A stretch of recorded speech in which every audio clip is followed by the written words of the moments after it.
Hello and welcome to another episode of Wegba, where everybody has gone before. I think that's how we settled on pronouncing it. It's a Star Trek podcast. We spin a random wheel. We pick an episode of Star Trek, except when we don't spin a wheel. We have a physical wheel now. I'm excited for the end of this episode. We have a physical wheel with almost 1,000 Star Trek episodes on it. So Yeah, you can't see anything on the wheel because there's too many entries. yeah, but you know we're going up in the world production value wise. We had a whole process of getting this to work properly that required you to do whatever you did on your end, me to spend about 2 minutes doing spreadsheet formulae. Yeah. Yeah, we've really put effort into this one. Oh, we're pushing the boat out now. But yeah, I'm Laura. I'm here as ever with Jeffrey. We're here to talk about episode 418 of Star Trek, which is Deep Space Nine, Season 4, Episode 23, To the Death. Which now that we've Can watched I start with yeah. a confession? What's your confession? Go on. That's also going to demonstrate my feelings about this episode. I have a pen in my hand because I've been scribbling for a bit. I forgot to take notes about this one because I just kind of enjoyed watching it.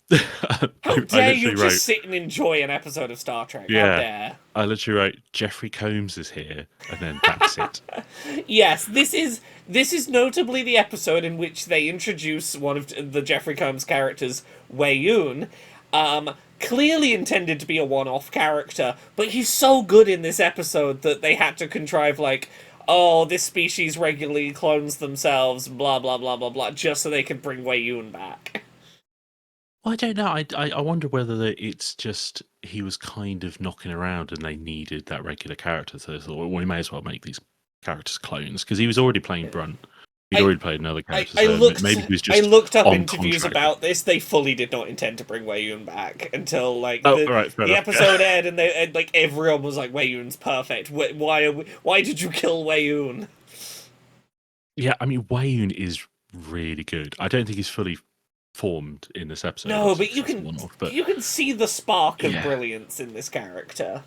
Yeah, Jeffrey Combs is just so good in that role, and he's just look, I said it before, close personal friend Jeffrey Combs, who I've spoken to once.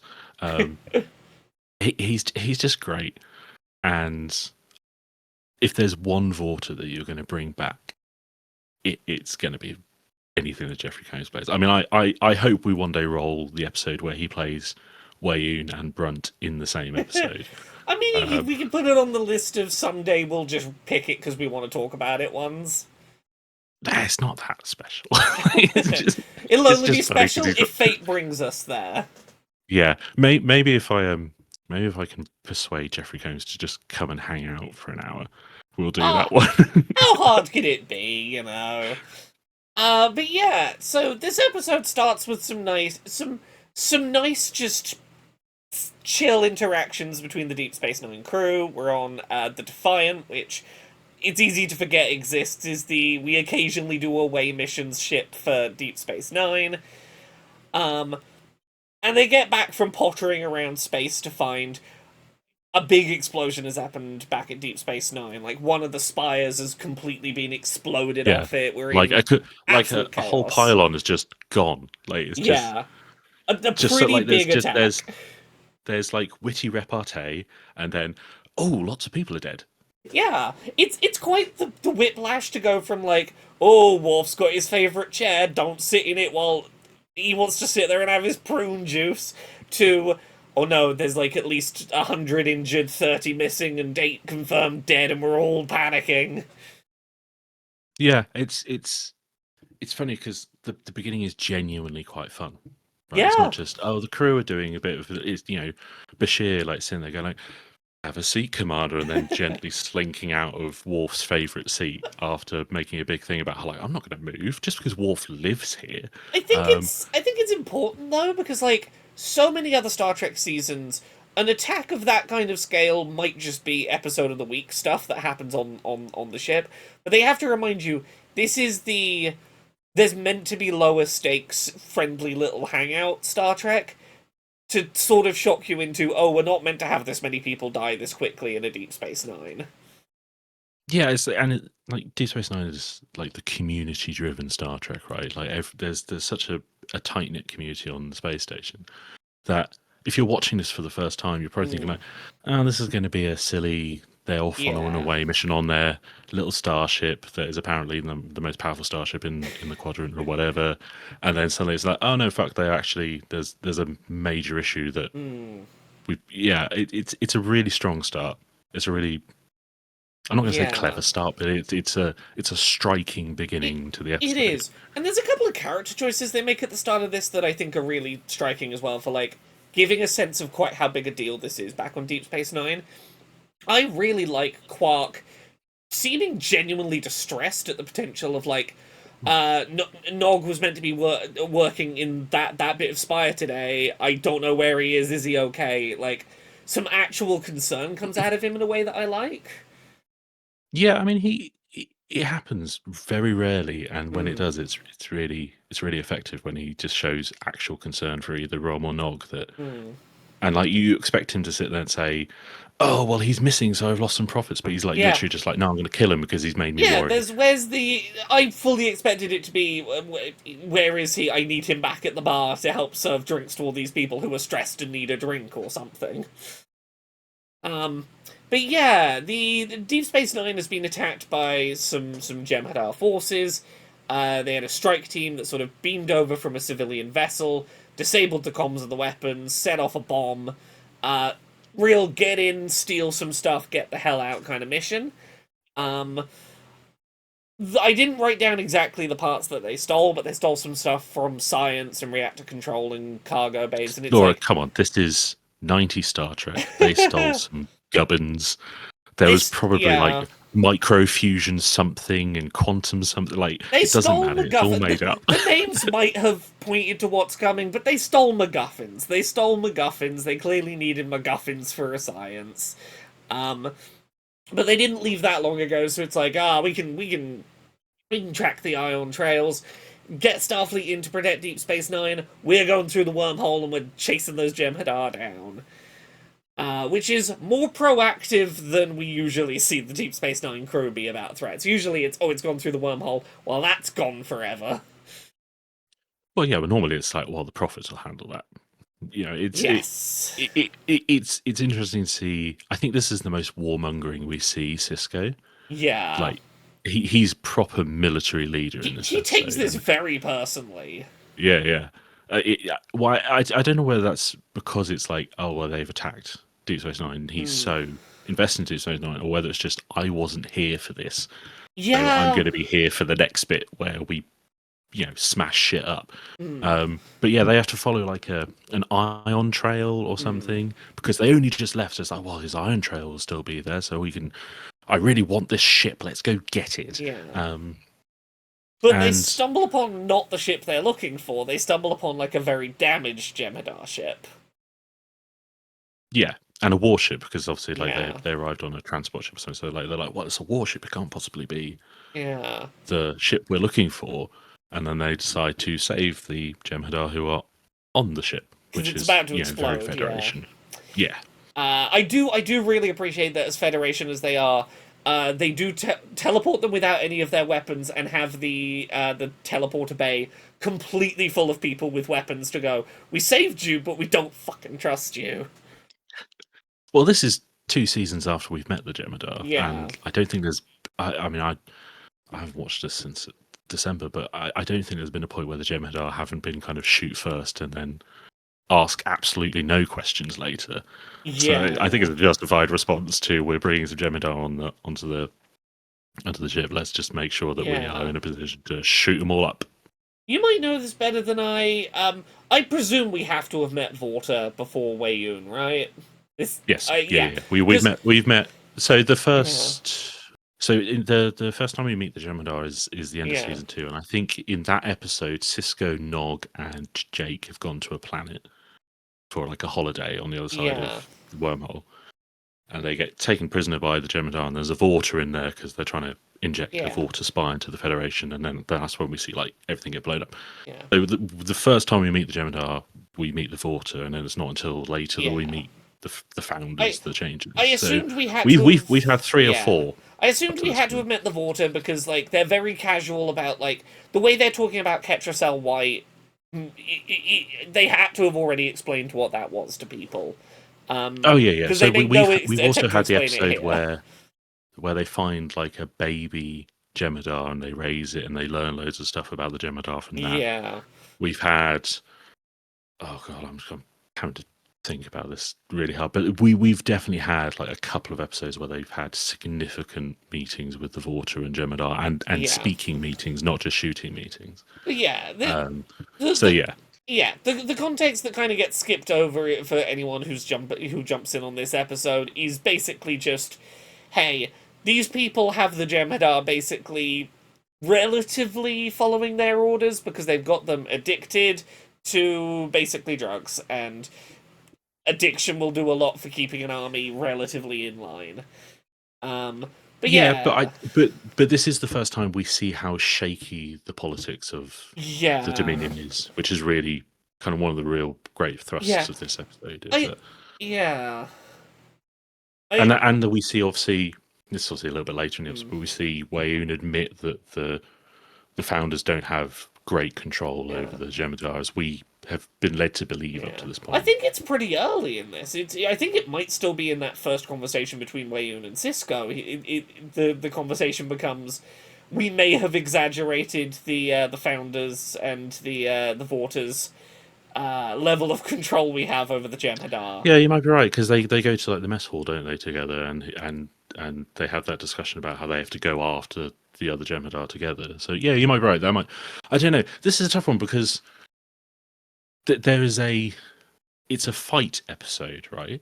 Yeah, it's and very we will get much onto wrestling what leads for to that. power continuously. But the actual battle fight space karate that they do is literally like the last 7 minutes of the episode. They do spend about 40 minutes just having a chat and establishing like the conflict between these two cultures that are, well, 3 or 4 cultures really, if you include Worf and the Vorta, that are kind of intermingling in this on one ship.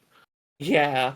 I do think that Wayoon's introduction is is pretty strong right from the get-go. Like, the way he is introduced as this sort of, like, absolutely smug person who would not be engaging in diplomacy if he had any other option. But, like, despite the fact that, like, he's been backed into a corner having to negotiate here, he's still doing diplomacy as if he holds all the cards in the room. It's a really fun dichotomy in how he's played. Yeah, he and this is throughout the episode really. He has complete confidence in the Dominion as a concept, right? Even though he's at a complete disadvantage, he firmly believes that ultimately it doesn't matter because, you know, the Dominion is just that powerful, and he kind of reflects that arrogance throughout the series, which is why I think he's a really good companion for someone like Gul Dukat, because they're both kind of character, and then when you get to Damar, who's a little bit more cautious, it works really well. But yeah, he is completely self-assured, and you know, I was about to say Picard. Cisco has him. You know, they know who Cisco is. They know he's like the figurehead of the Federation at this point in space, and he's still kind of trying to just cut a few deals. He's still like, it's very self-serving, but it's so self-assured of it. Yeah, it's great, and Jeffrey Combs is great at that kind of character. Yeah, but yeah, so the deal is some rogue Jem'Hadar who stopped obeying the founders found basically a Stargate. They found a portal that would allow them to just drop thousands of Jem'Hadar in the middle of like any city on any planet just by going through a portal that, I know this is jumping ahead a little bit, but when we see it, it does seem to be on shuffle, where it's just every 3 seconds it's a different doorway, and you gotta really watch for there's where I want to go, jump through. Yeah. I don't know that you could throw 1,000 Jem'Hadar onto a particular planet. There's not enough time in 3 seconds to get them all through the door. I don't think the Jem'Hadar have worked out how to organise their playlists. But this is what they were stealing the parts for, and it's like, hey, we gotta make an uneasy alliance here, because the Federation would not do well if this many Jem'Hadar could just drop into the middle of a civilian city.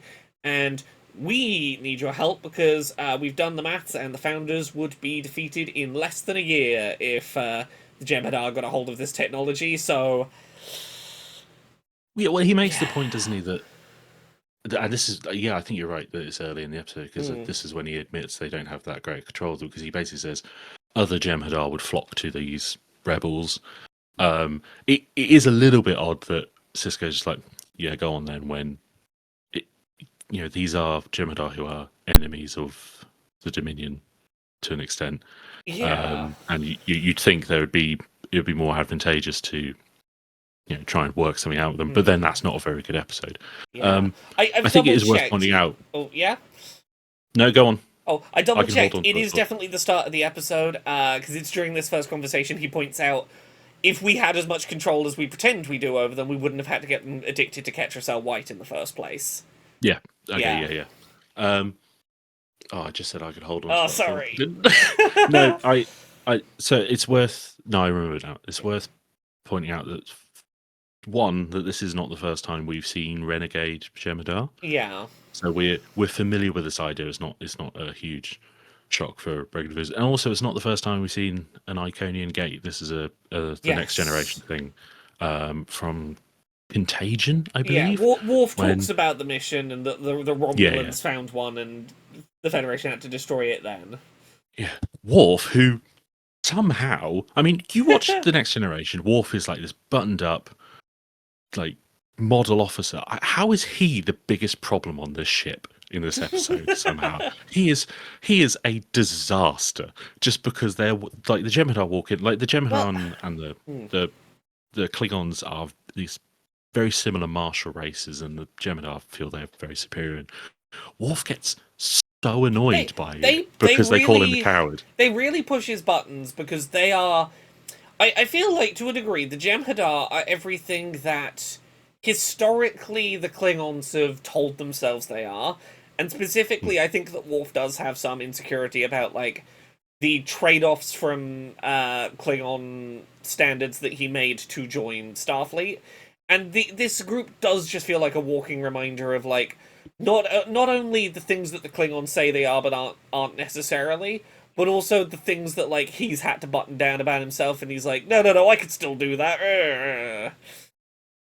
Yeah, I don't. I'm trying to remember. I don't think he's half human, but I know he was raised by humans. He was orphaned in an attack, and he had adoptive parents or surrogate parents who are human. So I think there's part of that as well, that he has that kind of Spock thing that Spock gets in newer Star Trek iterations, where he's like, oh, I'm half human, and does that mean I'm not Vulcan? And I think that's kind of a rehash of what Worf was always going through. That he was always this outsider to the Klingons, and so when he has a race who are 100% martial, right? They are bred for war.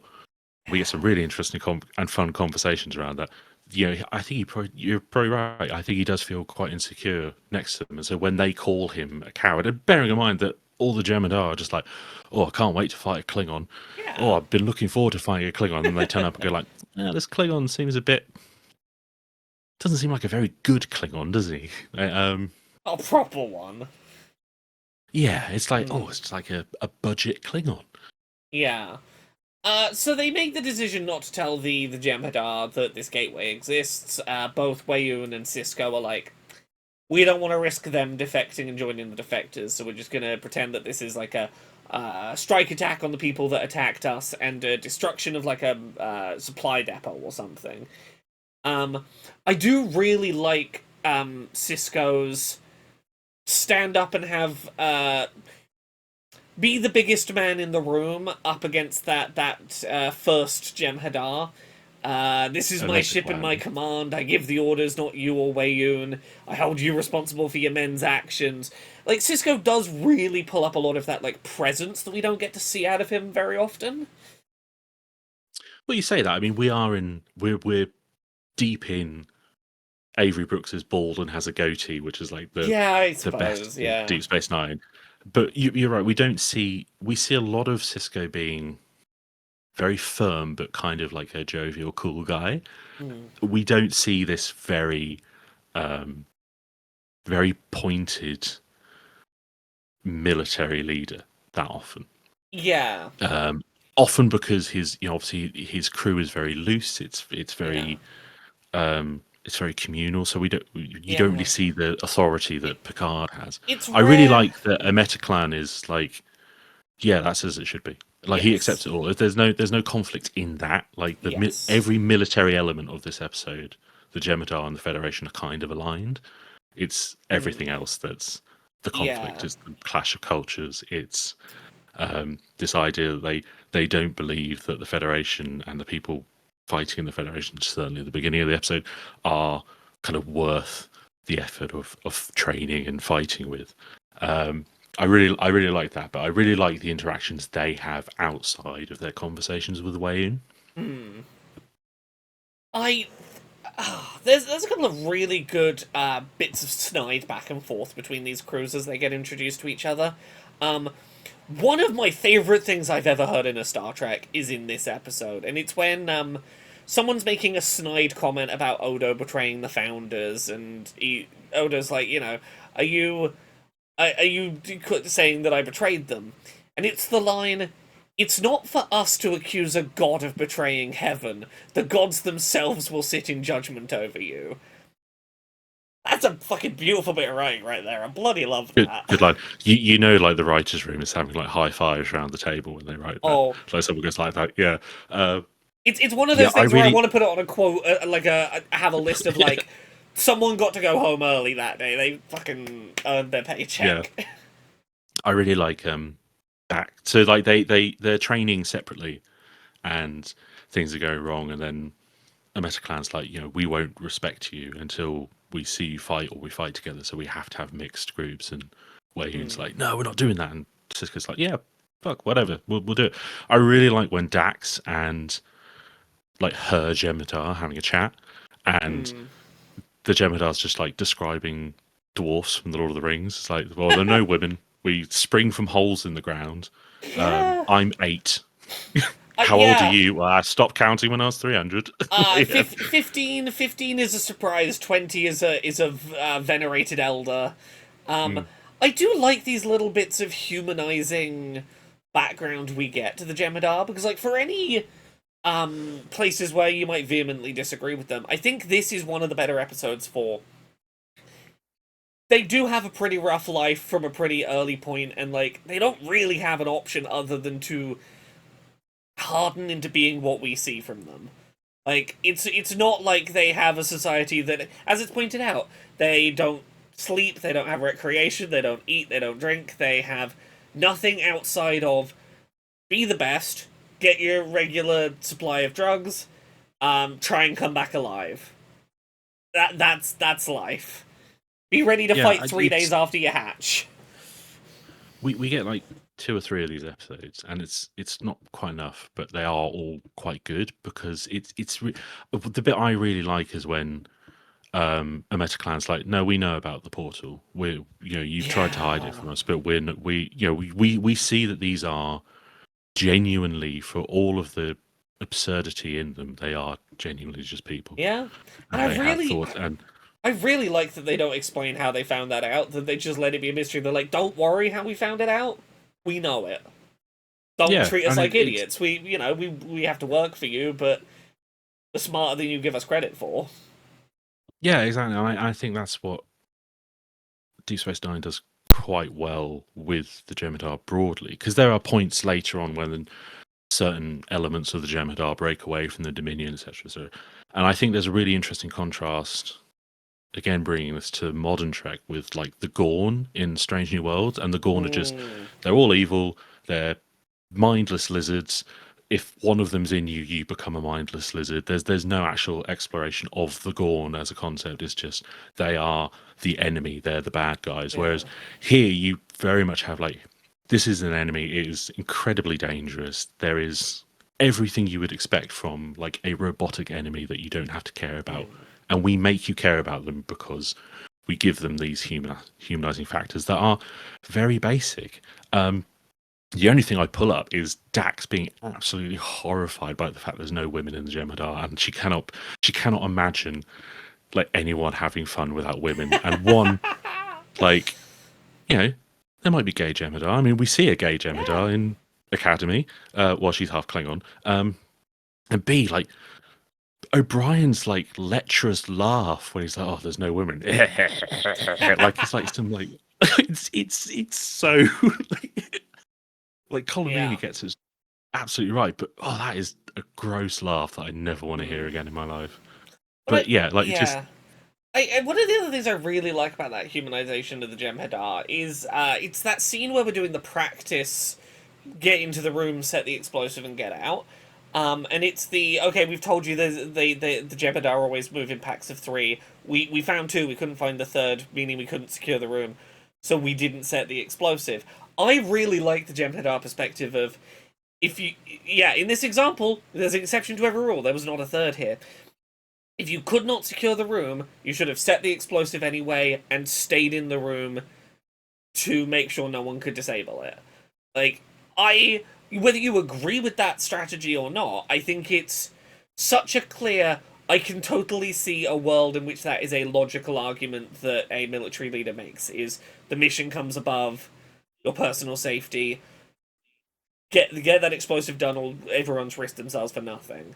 And I really like how he says that as well, where it's like, if you can't secure the room, do not prepare to leave the room, or you should not be prepared to leave the room, or something like that. It's like it's such a clear cut. Yeah, like, if you cannot secure the room, you stay here, and that's what keeps the room secure. And you learn everything you need to know about that guy from just that statement. Like, you can walk in that moment and go like, well, that guy's like a really hardline military guy. Like, they put it really well. It's the problem they see with the Federation is you'll never succeed if you value your lives over victory. That's the mentality. Yeah, and then obviously, Sisko's like, well, actually a healthy dose of fear is actually key to us,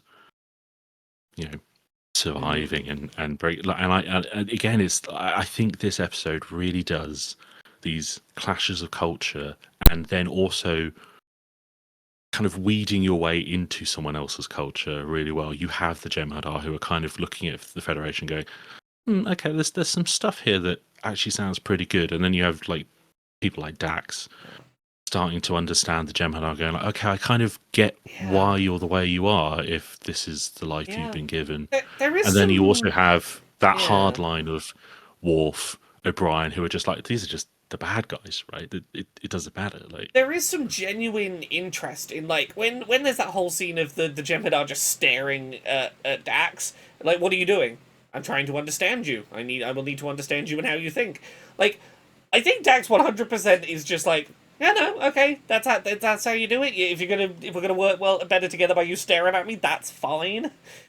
There is no judgment from characters like Dax of, if this is what you gotta do, it's not hurting anyone. Yeah, absolutely. And like everything that the Jem Hadar do is kind of absurd, right? Yeah. Especially when you spent this much time with the Federation. And at no point does the episode invite us to laugh at them, laugh with them a bit, laugh kind of at basically laugh at the Federation Starfleet members who are making little quips, but at no point are we invited to say, yeah, this is a weird culture, and it'd be fine if they all got shut up in a minute. You maybe laugh a little bit when Odo's like, I wish I didn't have to sleep, I could be more productive. Or Worf being like, if you can't get drunk afterwards, what's the point of a good fight? But you don't laugh, like, moments later in that scene when, like, Weyoun seems almost, like, resentful at having to give the Jem Hadar their Ketracel, that, like, it is promised to them, it is, like, it is the reward for them doing their job properly, and he's almost put out by it, and you feel sympathetic, because it's like, you have all clearly been working your asses off to be ready for this mission, you're ready to lay your lives down for this mission, and Weyoun just does not value the work you're putting in here. I think that's also, like, the core tenet of the episode, and the journey that the Jem Hadar go through is, like, they see the Federation getting stuck in, doing all the stuff that they're doing, and then Weyoun's just in the corner having a meal. He's up on the ship when they're doing the actual operation. Like, he's complete, as all the Vorta are, that he's completely distant because he's just like a Yeah. mouthpiece. He's not down on the planet when Cisco's going down and fighting with those blades when needed, but that's a very different kind of leader to the one they have.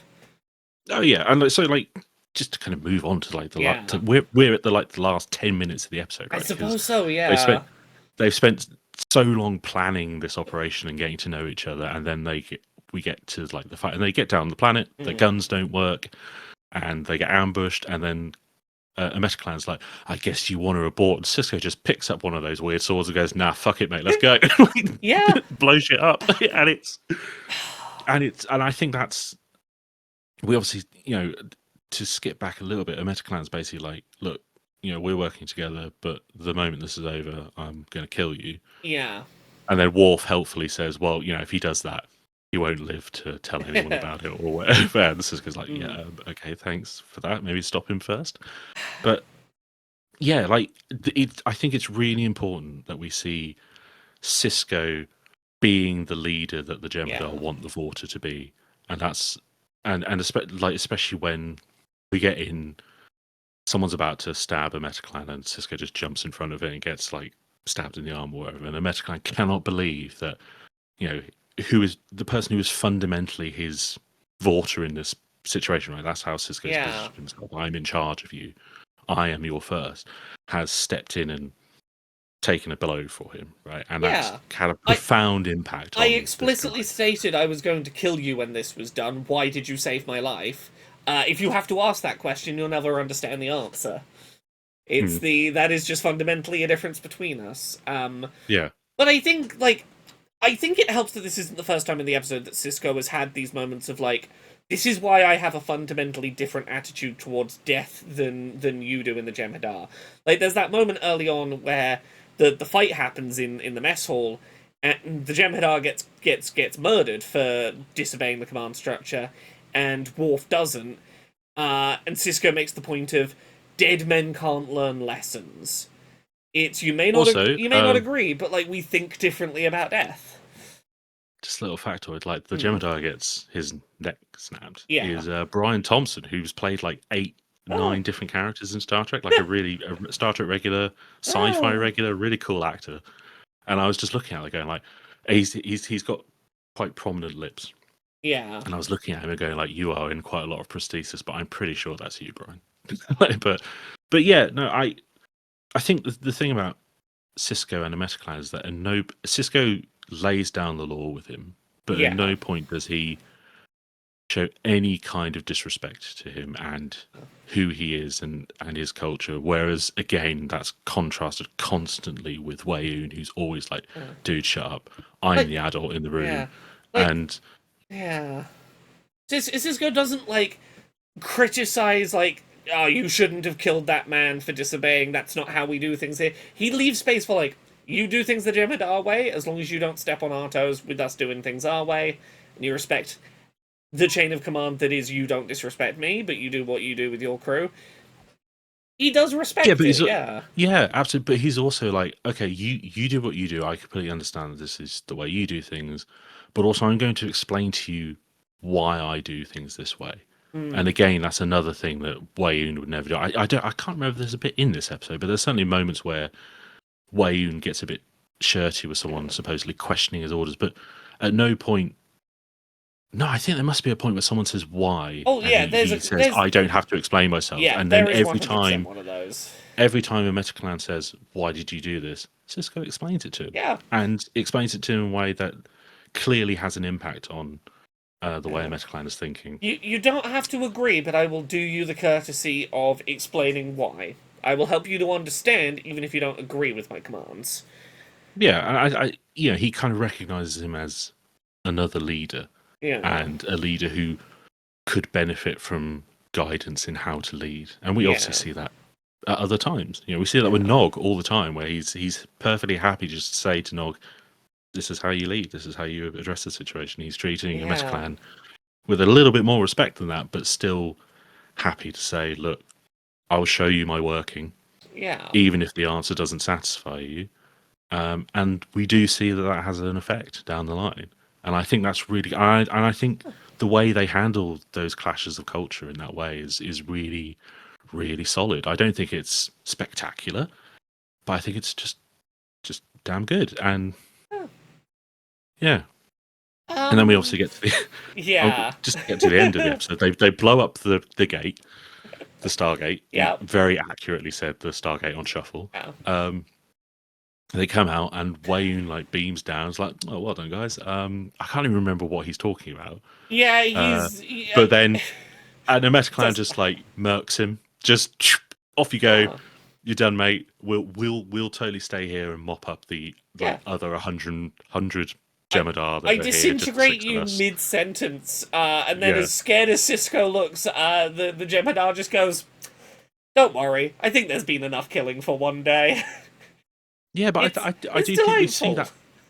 that the track of that through the episode. Yeah. That we see that Metaclan does develop this respect for Cisco because Yeah. Cisco is there on the front lines with him, whereas Wayoon is like way back not doing anything.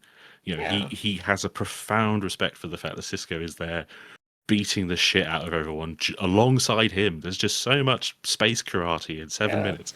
And I think that's why we see that. He's like, look, you know, Wayoon's probably going to start something here. There's going to be something, you know, look, we're done. Yeah. You know, I respect you. I'm happy. The next time we meet, still probably going to kill you. But for right now, no, we're good, mate. The next time we meet, we'll be as enemies, but for now, we fought alongside each other. I respect that. No need to turn this into a big fight over nothing. And even if, like, he says, you know, we'll be enemies next time we meet, it does give, like, that tiny little bit of hope of, like, maybe diplomacy is possible here. It gives that light into maybe a species we had written off could be open to diplomacy if the situation were right. Or at the very least, to working somewhat together. Yeah, it lays a lot of groundwork that absolutely pays off in the seasons to come. Yeah. I would just, on a broader note, I think something I really like about this episode, I find really interesting, given every episode we've spoken about so far, there is no B plot in this episode, right? The closest we have to a B plot is the pylon blowing up. Like, the B plot has already happened. The B plot at most is maybe the side quips by the Federation crew. We're gonna go to Little Joke Corner for a minute and then come back. But yeah, there's no, like, proper B plot. Yeah, but there's no, yeah. And it's really unusual, even for this era of Star Trek. And I really like that about it, that it just says, no, we've got a subject. We want to flesh this out. We can just focus on the Jemadar. This is a great Deep Space Nine episode that doesn't do any of the things that I traditionally associate with an episode of Deep Space Nine, and I love that it still feels like a Deep Space Nine episode. There is enough of those little bits of interpersonal interaction and humor that you kind of need to keep that tone, while being a serious episode not bogged down in that. Yeah, I kind of feel like this is like the closest to every other Star Trek we've seen at this point. Yeah. Deep Space Nine gets, because they're on a ship, they're going to another planet, they're doing stuff on the planet. Yeah. You know, this is probably the one time we see Cisco really feel like a starship captain as opposed to a space station captain on a starship. Yeah. It balances action and diplomacy really well, which I think a lot of the really good Star Trek episodes do. It's solid, yeah. Yeah, and also, you know, the Jemadar do have this kind of mirror to the Federation. They do show some deficiencies in the Federation. They do show some, you know, deficiencies, say, in how Worf handles himself in a way that traditional Star Trek at this point does really well, where it's like, we're going to look at some aliens, they're going to tell us something about ourselves. Isn't that special? But it's still got all the community that Deep Space Nine has, and then it's also just Nanavisitor. You just take the day off because we're going to show you with a burnt arm or something. But Odo, you can still come along because I don't know. We got to fulfill our Odo is a bag budget. I don't know how many times he's been a bag in this series, but he's often a bag, and it's always like beige. Yeah. Like, we occasionally need to make him into effect. Shiny liquid monster of tentacles. Yeah. We got to show him transforming because that's like the only real special effect we have in this series. The special effects team needs something to do. I mean, it's a decent special effect. I mean, even now it doesn't look too bad, but yeah, I think that's it. Like, again, Didn't take any notes. Surprised how much of that episode I remembered, because It's just a just really decent episode. We've Yeah. we've had a couple of really good ones, and so far, Deep Space Nine not given us any bad ones yet. Deep Space Nine. I don't. I'm really starting to telling believe you, Laura, anytime Deep Space Nine comes up, I should be excited. Oh, you should, because I know you're not as invested in Deep Space No, Nine as I but am. I do think Because this I love Deep journey Space Nine, is but this journey is I making don't. me respect Deep Space Nine more. Yeah, I don't think there is genuinely a bad episode of Deep Space Nine. It keeps it like even like the average episodes are kind of decent. I'm Star Trek. excited It to put keeps that to the test. Part of me Well, does we'll now put that want to the test if we ever roll the autism episode. I mentioned it a I bunch mean, of times. there That is that one. I was genuinely gonna like a say, terrible episode. I'm kind of half tempted to go. What's the IMDb rated worst episode of Deep Space Nine? It's probably gonna be the autism one. Oh, it's got to be. It's either the autism one or the wheelchair one. Part of me is like, do we subject ourselves forcefully to the worst of Deep Space Nine at some point? Well, at some point, not right now. We No. have rolled. Firstly, we've rolled 4 good episodes in a row: 2 Deep Space Yeah. Nine and 2 TNG. So we're due like a terrible episode of or something we haven't seen. Yeah. But we don't want to. Well, Hopefully, we're not going to roll TNG and Deep Space Nine as much as I don't like to say. When we did the first, I did the first test of the wheel. I did get an episode of Star Trek: The Animated Series, which would have been fun.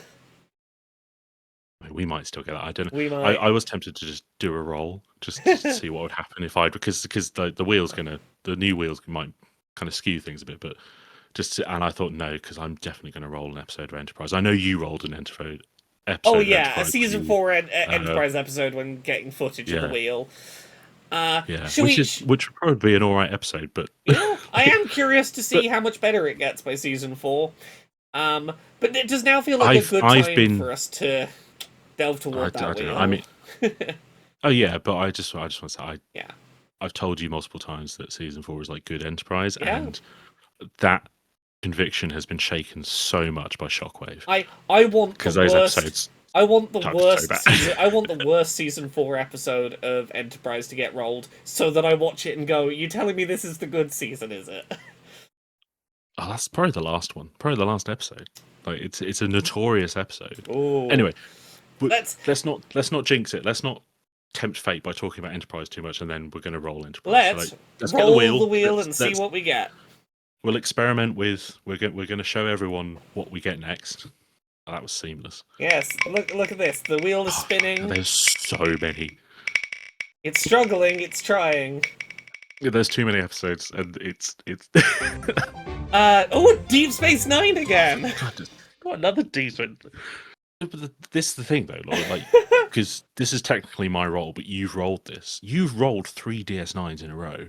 You've got to give me credit for this. I'm bringing up all the Deep Space Nines. Let me also, quickly pull this up. That's a good episode. It's the final episode of season 3 as well. Yeah. The Adversary is the season 3 finale of Deep Space Nine. I'm pulling a little information up for us now quickly. Yeah, it's a really good one. Sorry, the little thumbnail that's here of Odo plunging their hand into Odo. No, that's not Odo. That's, no, that's I recognise. Oh, is this? Yes. I wonder how far away from Homefront this is, because Homefront's a really good episode as well, a good 2 episodes. But yeah, this is when we start to see the Founders, the Changelings, infiltrating Starfleet. This is episode 2 of the Changeling infiltration arc, apparently. Yeah. Oh, I'm really excited for this. Hell yeah! The new wheel is great. I'm so glad we have the new wheel. Yeah. Time to seamlessly put ourselves back on camera. What? I've got 2 Lauras now. Okay. Don't worry, not for long. That's a really good roll. There's an element of what is going on, Laura? What are you doing? Sorry, you gotta. Don't talk too much while I'm resetting the wheel, because then I can cut it out while I'm resetting the window. I have to admit, I'm a little bit annoyed that we've got another DS9. Do you want to pretend we didn't do that and I cut it out? No.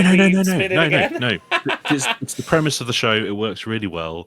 and I'd much rather watch a good episode of Deep Space Nine than Yeah, whatever else. the wheel is conspiring to make me acknowledge that Deep Space Nine is a better Star Trek than I give it credit for. And I want to be Yeah. clear, at no point have I ever said that I don't like Deep Space Nine. It's just not the one I jump to when I think of my favorite Deep Space Nines. But Yeah. like The more wheel is yeah, offended the more back that to you're not back you don't worship Deep Space Nine. the more like everyone back-to-back else does. fantastic Deep Space Nine episodes the wheel serves us, the more I will be forced to acknowledge that Deep Space Nine might be the best Star Trek. Maybe. We'll see. Is it the best? Oh, I don't know. I mean, it is the best to me. It's my favourite, but I don't know if it is. We'll see. I will say, so far, Deep Space Nine has by far the best track record of any of the Star Treks that we've watched on this show. I don't know. Season 5 of TNG. Oh yeah. We've exclusively watched season 5 of TNG. Season 5 TNG That's has all I also can been roll. really good, yeah. But yeah, it certainly beats watching Enterprise every week. Well, I'm don't sure think this- Enterprise will come up. Yeah. But yeah, no, good roll again, Laura. That is a good episode. And I think the technical thing for putting the wheel up just about works. In the edit, Just it'll look smooth as anything in the edit. Maybe Yeah. I leave a little of the fumbling to get the screen back. Who knows? Yeah. We'll see what happens, but I think the wheel is a good move compared to the load up a website. Yeah, Make sure it's not giving you 10 numbers. Please, can you give me a number between 1 and 9? And you keep giving me the next generation. I think the wheel is the wheel spins, is a positive move. And we can leave our fate in the hands of the wheel. Exactly. This is a good place for us to wrap up. Thank you so much, everyone, for watching another episode of Where Everybody Has Gone Before. We'll be back in another couple of weeks watching more Deep Space Nine, I guess. This is basically a Deep Space Nine podcast. I guess so. Jeffrey, and I'm fine with that, but where are you out on the internet when you're not watching Deep Space Nine professionally? I'm still at jeffreybunting.co.uk. And I'm still at Laura K. Buzz in all the places that people find stuff. Thank you very much, everyone, for watching. We'll be back again soon. Bye. Bye.